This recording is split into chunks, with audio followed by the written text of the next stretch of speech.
All right. So we did addition with whole numbers. Let's move it right along to subtracting.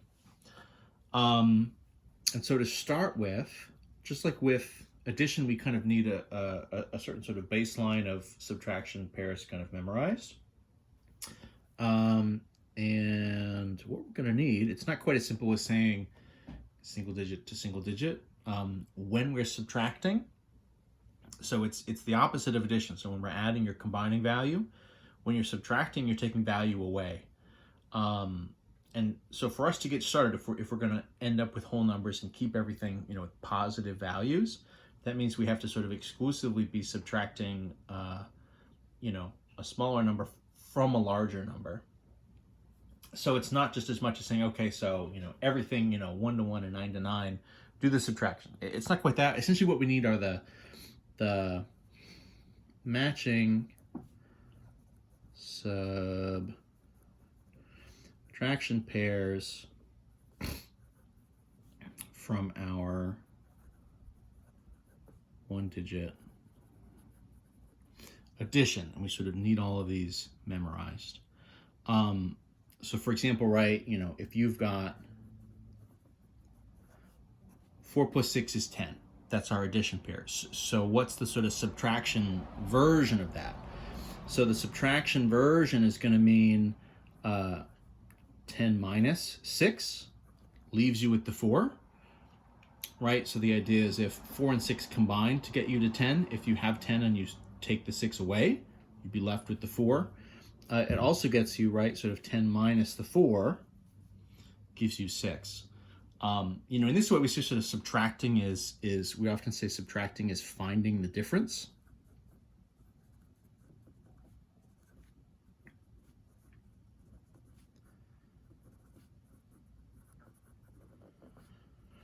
Right?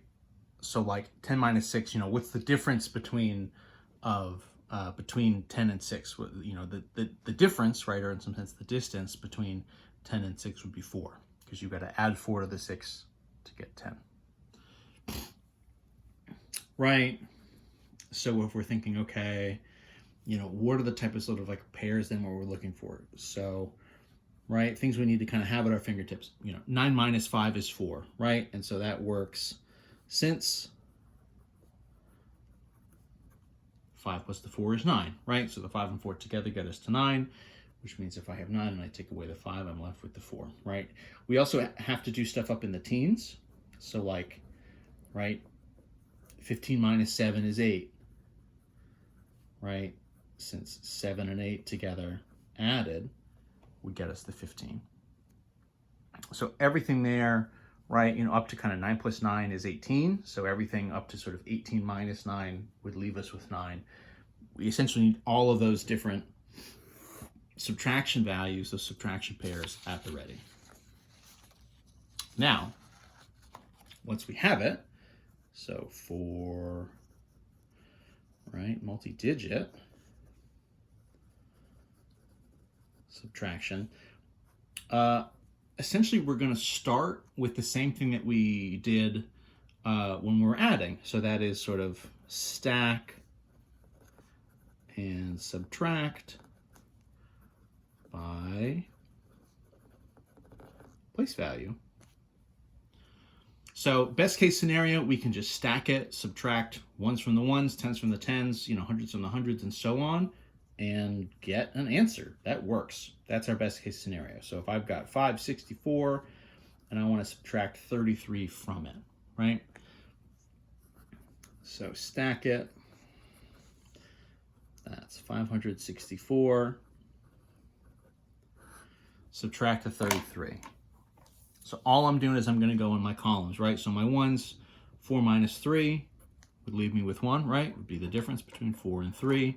6 minus 3, the difference there would be 3, right? 3 plus 3 is 6. And then, 5 essentially minus 0. Again, we can sort of use a 0 as a placeholder there. Mostly we probably won't even bother, and we'll just say, 5 minus the air is 5. And that's that. Our result is, 531. We're not really even thinking too hard. We're only in first gear there, right? Just sort of moving slowly. All right, so what's going to be more challenging? Well, what's going to be more challenging is if when we stack it, what would happen individually if if I'm trying to subtract a larger number from a smaller number. So what could go wrong? Let's take 564, but rather than subtract what we just did, which was 33, let's subtract 86. Now, first things first, right? This subtraction should give us a positive number, right? Absolutely, this is totally in bounds. 564 is a bigger number than 86, so like absolutely we can subtract this. We're gonna get a positive result. In theory, everything should be fine. But what's this gonna look like when I stack it? So 564 minus 86. Okay, so right off the bat, I hit an issue, right? Which is if I go to my ones place, I've got 4 minus 6. Now maybe intuitively I would say, well, the difference there was 2. If I've got $4 in my bank account and I spend 6, I've kind of overdrafted by $2. So this would be a negative 2.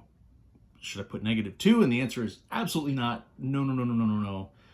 This is just supposed to be whole numbers, section 1. We're not supposed to have any negative values. But also then we're going to start ending up with, positives and negatives kind of mixed together in a way that's just like not very intuitive. So like, what are we supposed to do here? What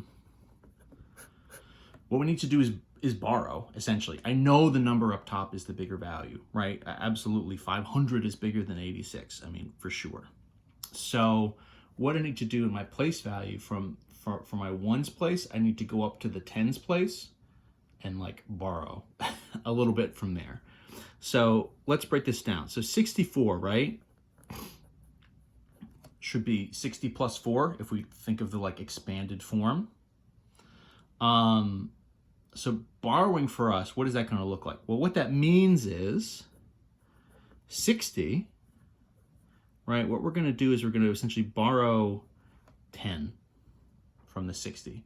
So 60 would be a 50 and a 10, right?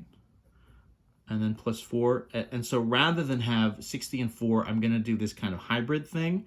And we'll say 64 would be 50 and then 10 and 4 and 14, right? So I've just sort of shifted, 10 of my value from the tens place, sort of shifted it down into the ones place. I've got kind of 14 in the ones, and I've got 50 in the tens. So what's that going to look like? Well, really what that amounts to is you say, okay, so let's cross out the 6, right? So 6, which represented 60, is now a 5, which represents a 50. 4 is now a 14, right? So I'm going to sort of, cross out my 4, I'll get a 14. Crossed out my 6, I've got that sort of borrowed down to a 5. And now if I look, at the ones place, what I have is 14 minus 6, which I know is going to leave me with 8, right? 6 and 8 is 14 if I added them, so 14 minus 6 would leave me with 8. Okay, so problem solved, it seems. If we then go to the tens place and go again, well, you say, okay, so now I've got 5 minus 8, and you say, oh, geez, well, this is just like the same issue we were having before, right? Now, out of the boiling water and into the fire, as they say. Out of the pot into the fire? I've forgotten how that idiom goes. Anyway, so what's going to happen? Well, so now, in some sense, this is a 500 and a 50, right? So what needs to happen here? Well, I'm going to have to sort of borrow in the exact same way. So what happens? I look to the 1 digit up, I cross that out, and I reduce it by 1. So that's a 4. And then what happens here is instead of a 5, that'll become a 15. So, in some sense, that was a 56 that became a 55. that sort of is now becoming, right, a 40 and a 15, except it, you know, it's 100, right? It's a 560 that becomes a 550 that becomes a 400 and a 150. You know, because we're going kind of one digit at a time, you know, we're not really thinking of these as hundreds. We're kind of thinking of as 15s and 5s and 4s and 40s or whatever, right? In any event, so now if I've got 15 and I subtract away 8, that's going to leave me with a 7, right? 7 and 8 is 15. 4 minus 0 would leave me with 4. So it looks like the result of the subtraction is going to be 478. So the borrowing is going to go just like that. You're sort of looking one digit ahead, right? You're kind of going up one place value and borrowing from there. Let me do one more that will kind of be something, you know, a little more gnarly. It can look a little bit different if you end up having to sort of borrow with a bunch of zeros, for example. So let's do, I'll just sort of start with it stacked, I suppose. 10,200, let's subtract 8,546. Again, first things first, right? I know 10,000 is bigger than 8,000 regardless, so I know the subtraction is fine. It's just a matter of how's this borrowing going to go and sort of what's it going to look like. So right off the bat, I've got, you know, 0 minus 6. Obviously, that's no good, right? So I'm going to need to borrow. Now, if I go 0 and I look to the next place value, that's also a 0. And so what we have to do is sort of actually look, you know, in some sense, 2 place values ahead. So this is sort of, you know, this is 200, right? And so what we're going to do is we're going to think of this as, you know, basically I can't really borrow from the 0. I got to jump up and I got to drop this essentially from a 20 to a 19. So that would be, right, a 190 plus 10. So I'm going to drop. So this is going to become a 1. This will be a 9, right? So 1 and 9 is sort of 190. And then my 0 here is going to be a 10. Then when I subtract, 10 minus 6 is 4. I can actually do the second column as well. I can do the tens place. 9 minus 4 is 5. So that's pretty good. I run into an issue when I get to the hundreds because now I've got, right, you know, 1 minus 5. So I have to borrow again. And I have the same kind of issue here. So now this is a 10. So what will happen here, right? This is another 0. So when I borrow, right, this will sort of drop from 10 to a 9, which means my sort of 10,000s place is gone now. I've sort of dropped from a 10,000 now to sort of a 9,000. And then this, right, goes from a 1 to an 11. So I've sort of lost the whole place value, but that's okay. I didn't have a digit here on the bottom to subtract away anyway. So this is going to be 11 minus 5 would be 6. And then 9 minus 8 is 1. So this is going to end up as 1,654. Right, so the kind of gnarliest version of the borrowing there, you know, if you have a bunch of zeros on top, you know, as long as your number up on top is overall a bigger number, you know, the borrowing can get a little bit touch and go, but in theory, it's all going to work out in the end. You just have to kind of keep going further and further to the left through all the different zeros to get there. So that's the idea. That's subtraction with whole numbers.